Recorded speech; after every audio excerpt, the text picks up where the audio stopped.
Hello everyone, welcome back to my channel. So నేను మా friends కలిసి లాస్ట్ సాటర్డే సమ్మక్క సారక్క జాతరకి అయితే వెళ్ళాము. మేము సికింద్రాబాద్ నుండి కాజీపేట్కి ట్రైన్లో వెళ్ళి అక్కడ నుండి వెహికల్లో వెళ్ళామన్నమాట. ఒకవేళ మీరు వెళ్ళాలి అనుకుంటే బయట బస్సెస్ ఉంటాయి, మేడారంకి డైరెక్ట్ బస్సెస్, సో అలా వెళ్ళొచ్చు. అండ్ ఈరోజు the third most important day ఈ జాతరలో. 21st నుండి 24th వరకు జరుగుతుంది సమ్మక్క సారక్క జాతర అనేది. ఫస్ట్ మేము వెళ్ళిన టెంపుల్ అయితే ఘట్టమ్మ తల్లి టెంపుల్. మేడారం ములుగు మార్గంలో ఉన్న ఘట్టమ్మ తల్లికి ఫస్ట్ పూజలు జరిపాకనే భక్తులంతా మేడారంకి వెళ్తారు. ఘట్టమ్మ తల్లి గుడిని గేట్వే ఆఫ్ మేడారం అని పిలుస్తారు. వేరువేరు ప్రాంతాల్లో కూడా గుడిలు ఉంటాయి ఘట్టమ్మ తల్లికి. కాకపోతే ములుగు ఘట్టమ్మ తల్లికి ఇంచుమించు సమ్మక్క సారలమ్మ తల్లులంత వైభవం ఉంటుంది. దశాబ్దాల కాలం నుండి మేడారం వెళ్ళే భక్తులు ఘట్టమ్మను దర్శించుకున్న తర్వాతనే మేడారంకి వెళ్ళడం ఆనవాయితీగా వస్తుంది. మేడారం గిరిజనుల కోసం సాగించిన యుద్ధంలో సమ్మక్క తల్లికి ఘట్టమ్మ తల్లి అంగరక్షకురాలిగా ఉంది. ఎంతోమంది ఆదివాసీ గిరిజన కోయవీరులు అమరులైనప్పటికీ వారందరికన్నా ఘట్టమ్మ తల్లికి ఎక్కువ కీర్తి దక్కింది. అది ఎందుకు అంటే ఘట్టమ్మ తల్లి సమ్మక్క తల్లికి నమ్మిన బంటు కావడం వల్లనేనని చెప్తారు. నమ్మిన బంటుగా ఉన్న ఘట్టమ్మ తల్లికి సమ్మక్క సారలమ్మ తల్లులతో సమానంగా పూజలు అందిస్తారు. ఘట్టమ్మ తల్లిని దర్శించుకుంటే సమ్మక్క సారక్క దేవతల్ని దర్శించుకున్నంత ఫలితం లభిస్తుంది అని అక్కడున్న భక్తులు చాలా నమ్ముతారు. ఘట్టమ్మ తల్లి దర్శనం అవ్వగానే మేము వెళ్ళింది హేమాచల లక్ష్మీ నరసింహస్వామి టెంపుల్. ములుగు జిల్లాలోని మంగపేట మండలం మల్లూరులో ఉన్న లక్ష్మీ నరసింహస్వామి ఆలయాన్ని హేమాచల నరసింహస్వామి ఆలయంగా పిలుస్తారు. ఈ ఆలయానికి ఎన్నో విశేషాలున్నాయి. అంతు చిక్కని రహస్యాలు కూడా ఈ ఆలయాల్లో బోలెడున్నాయి. నవనారసింహ క్షేత్రాలుగా చెప్పబడే వాటిలో ప్రసిద్ధి పొందింది ఈ క్షేత్రం. మల్లూరు నరసింహస్వామి ఆలయ చరిత్రను చూసినట్లయితే ఈ ఆలయం 6వ శతాబ్దానికి పూర్వం దేవతలే నరసింహస్వామిని ప్రతిష్ఠించినట్టుగా చెబుతారు.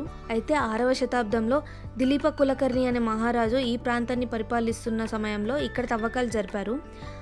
ఆ సమయంలో స్వామివారు దిలీప మహారాజుకి కనిపించారు.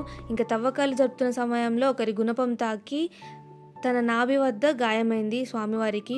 భూమి లోపల ఉన్న తన విగ్రహాన్ని తీసి భక్తుల సందర్శనార్థం ఏర్పాటు చేయాలని సూచించడంతో దిలీప మహారాజు స్వామివారి విగ్రహాన్ని బయటకు తీయించి ఆలయం నిర్మింపజేశారు. అప్పటి నుండి స్వామివారు అందరితో పూజలు అందుకుంటూ వెలుగొందుతున్నారు. మల్లూరుకు 8 కిలోమీటర్ల దూరంలో ఉన్న కొండపై హేమాచల నరసింహస్వామి కొలువుదీరి ఉన్నారు. ఇక్కడ నరసింహస్వామి విగ్రహం మానవ శరీరంలా మెత్తగా ఉంటుంది. అంతేకాదు నరసింహస్వామి విగ్రహానికి ఛాతీపై వెంట్రుకలు కూడా ఉంటాయంట.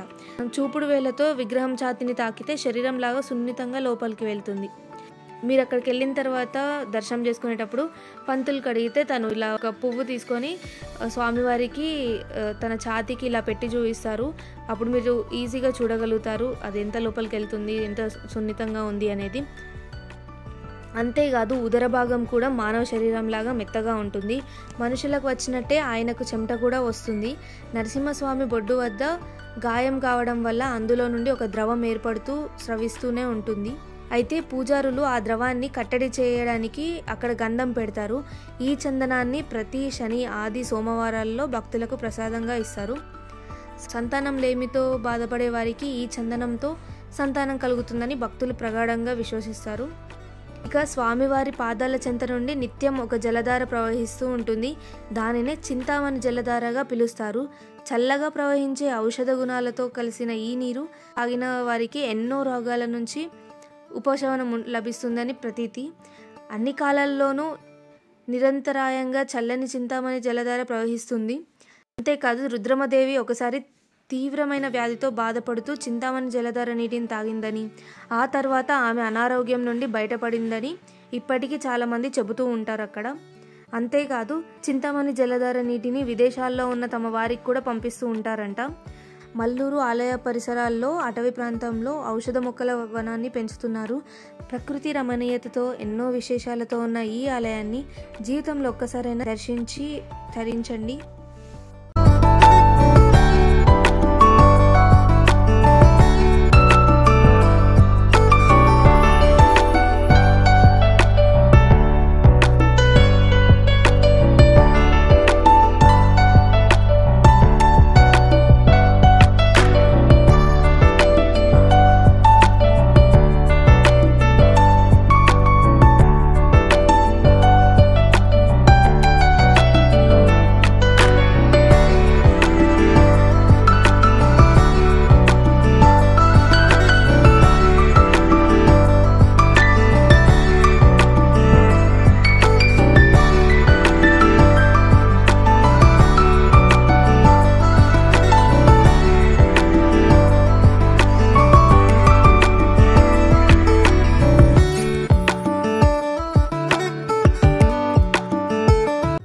నరసింహస్వామిని దర్శనం చేసుకున్న తర్వాత మేము వెళ్ళింది జంపన్న వాగు, ఆ తర్వాత సమ్మక్క సారక్క దర్శనానికి వెళ్ళాము.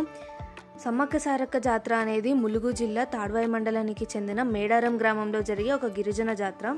ఇది ప్రపంచంలోనే అతిపెద్ద గిరిజన జాతర. ఈ జాతర తెలంగాణ రాష్ట్ర పండుగగా గుర్తింపు పొందింది. భారతదేశంలో కుంభమేళ తర్వాత అత్యధికులు హాజరయ్యే పండుగ ఇదే. వివిధ రాష్ట్రాల నుండి 10 కోట్ల మందికి పైగా హాజరవుతారని అంచనా. ములుగు జిల్లా కేంద్రం నుండి 44 కిలోమీటర్ల దూరంలో తాడ్వాయి మండలంలో ఉన్న మారుమూల అటవీ ప్రాంతమైన మేడారంలో దట్టమైన అడవులు, కొండ కోనల మధ్య ఈ జాతర జరుగుతుంది. కేవలం తెలంగాణలోనే గాక అఖిల భారతదేశంలోనూ వనదేవతలుగా పూజలందుకుంటున్నారు ఈ సమ్మక్క సారక్క. దేశంలోనే అతిపెద్ద గిరిజన జాతరగా ఘనతకెక్కిన మేడారం జాతర గిరిజన సాంప్రదాయ రీతుల్లోనే జరుగుతుంది. మన రాష్ట్రం నుండే కాకుండా పొరుగు రాష్ట్రాలైన ఆంధ్రప్రదేశ్, మహారాష్ట్ర, మధ్యప్రదేశ్, ఒడిస్సా, ఛత్తీస్గఢ్, జార్ఖండ్ రాష్ట్రాల నుండి కూడా లక్షల కొద్ది భక్తులు తండోపతండాలుగా తరలివచ్చి మొక్కులు చెల్లించుకుంటారు. ఈ జాతరను తెలంగాణ ప్రభుత్వం 2014లో రాష్ట్ర పండుగగా గుర్తించింది. అసలు సమ్మక్క సారక్క అంటే ఎవరు? అదే తెలుసుకుందాం పదండి. జగిత్యాల జిల్లా జగిత్యాల రూరల్ మండల ప్రాంతంలోని పొలవాసను పాలించే గిరిజన దొర మేడరాజు. మేడరాజు వేటకు వెళ్ళినప్పుడు ఒక పుట్ట మీద కేరింతలు కొడుతూ కనిపించిన పాపకే సమ్మక్క అని పేరు పెట్టి పెంచుకున్నాడు. సమ్మక్క వారికి పుట్ట మీద కనిపించే సమయంలో చుట్టూ పులులు, సింహాలు ఆమెకి రక్షణగా నిలవడం చూసి ఆమెని దైవాంశ సంభూతురాలిగా భావించారు. కన్నీరు సైతం ఎండిన కరువులో తమకు తోడుగా నిలిచేందుకు వచ్చిన దేవతగా ఆమెను కొలుచుకునేవారు. సమ్మక్క హస్తవాసి వారి నమ్మకాన్ని తరచూ రుజువు చేసేది.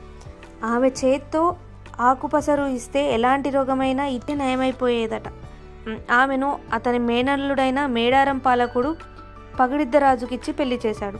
ఈ దంపతులకు సారలమ్మ, నాగులమ్మ, జంపన్న అనే 3 సంతానం కలిగారు. రాజ విస్తరణ కాంక్షతో కాకతీయ ప్రభువు మొదటి ప్రతాపరుద్రుడు పొలవాసపై దండెత్తాడు. ఆయన దాడికి తట్టుకోలేక మేడరాజు మేడారం పారిపోయి అజ్ఞాతవాసం గడుపుతుంటాడు. మేడారాన్ని పాలించే కోయరాజు పగిడిద్దరాజు కాకతీయుల సామంతునిగా ఉంటూ కరువు కాటకాలైన పరిస్థితుల కారణంగా కప్పం కట్టలేకపోయారు. కప్పం కట్టకపోవడం, మేడరాజుకి ఆశ్రయం కల్పించడం, ఈ 2 వల్ల ప్రతాపరుద్రుడికి కోపం వచ్చి తన ప్రధానమంత్రి యుగంధరుడితో సహా మాఘశుద్ధ పౌర్ణమి రోజున మేడారంపై దండెత్తాడు. సాంప్రదాయ ఆయుధాలు ధరించి పగిడిద్దరాజు, సమ్మక్క, సారక్క, నాగమ్మ, జంపన్న, గోవిందరాజులు వేర్వేరు ప్రాంతాల నుండి గెరిల్లా యుద్ధానికి ప్రారంభించి వీరోచితంగా పోరాటం చేశారు. కానీ కాకతీయ సేనల దాటికి తట్టుకోలేక మేడరాజు, పగిడిద్దరాజు, సార్లమ్మ, నాగులమ్మ, గోవిందరాజులు యుద్ధంలో మరణించారు. ఈ వార్త విన్న జంపన్న అవమానాన్ని తట్టుకోలేక సంపెంగ వాగులో దూకి ఆత్మహత్యకు పాల్పడ్డాడు. అప్పటి నుండి సంపెంగ వాగుని జంపన్న వాగుగా ప్రసిద్ధి చెందింది. ఇక సమ్మక్క యుద్ధభూమిలో కాకతీయుల సైన్యాన్ని ముప్పు తిప్పలు పెడుతుంది. సమ్మక్క యుద్ధ నైపుణ్యానికి ప్రతాపరుద్రుడు ఆశ్చర్యచకితుడయ్యాడు. చివరికి శత్రువుల చేతిలో దెబ్బతిన్న సమ్మక్క రక్తపు దారాలతో యుద్ధభూమి నుండి చిల్కల్లగుట్ట వైపు వెళ్తూ మార్గమధ్యంలోనే అదృశ్యమైంది. సమ్మక్కను వెతుక్కుంటూ వెళ్ళిన అనుచరులకు ఆమె జాడ కనిపించలేదు. కానీ అక్కడ కుంకుమ, పసుపు భరణీలు కనిపించాయి. దాన్ని సమ్మక్కగా భావించి అప్పటి నుంచి 2 ఏళ్లకు ఒకసారి మాఘశుద్ధ పౌర్ణమి రోజున సమ్మక్క జాతరను అత్యంత భక్తి శ్రద్ధలతో జరుపుకుంటారు. వంశపారంపర్యంగా వస్తున్న గిరిజనులే పూజారులు కావడం ఈ జాతర ప్రత్యేకత. తమ కోరికలు తీర్చమని భక్తులు అమ్మవార్లకు బంగారం అనగా బెల్లం నైవేద్యంగా సమర్పించుకుంటారు. గిరిజనుల వాళ్ళే కాకుండా అనేక మతాలకు చెందిన ప్రజలు ఈ ఉత్సవంలో పాల్గొంటారు. సుమారు 1 కోటికి పైగా జనం పాల్గొనే మహా గొప్ప జాతర. ఈ జాతర ఏసియాలోనే అతిపెద్ద జాతర. జాతర మొదటి రోజున కన్నెపల్లి నుండి సారలమ్మను గద్దెకు తీసుకొస్తారు. 2వ రోజున చిల్కలగుట్టలో భరణి రూపంలో ఉన్న సమ్మక్కను గద్దెపై ప్రతిష్ఠిస్తారు. దేవతలు గద్దెపై ప్రతిష్ఠించే సమయంలో భక్తులు పూనకంతో ఊగిపోతారు. 3వ రోజు అమ్మవార్లు 2 గద్దెలపై కొలువు తీరుతారు. 4వ రోజు సాయంత్రము ఆవాహనం పలికి దేవతలను 2 తిరిగి యుద్ధస్థానానికి తరలిస్తారు.